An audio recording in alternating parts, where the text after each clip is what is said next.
దేవుని నామం కొందనాలు. అయ్యగారు గారికి వందనాలు. కూడి వచ్చిన సహోదరులందరికీ వందనాలు. నా పేరు జగదీష్. నేను చెప్పబోయేది ఇతరులను ఎందుకు క్షమించాలి. 1.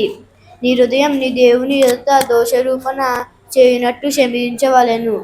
1 యోహాను 3:16-21. 2. నీవు న్యాయాధిపతికి అప్పగింపబడి అయినను వల్ల తీర్పు తీర్చబడక శిక్షించబడినట్టు క్షమించవలెను. మత్తయి 5:23-26. నీ ప్రార్థన దేవుని సన్నిధి చేరినట్టు క్షమించవలెను. మార్కు 5:11-25. 4. మీకు మీరే పగ తీర్చుకొనుడి. ఉగ్రతకు చోటు ఇవ్వకుడి. కీడు వలన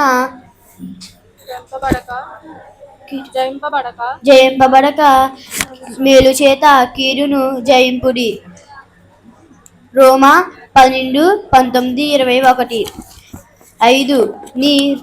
నీ దేవుణ్ణి ప్రేమించువని రుజువవునట్టు నీ సహోదరుని ప్రేమించు. 1 యోహాను 4:11-21. 6.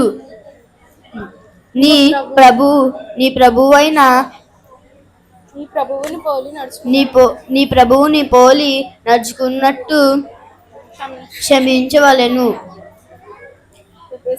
ఎఫెసీయులు 4:15-32.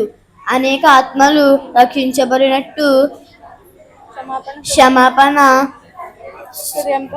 హృదయంతో ప్రార్థించును. లూకా 23:34. థాంక్యూ.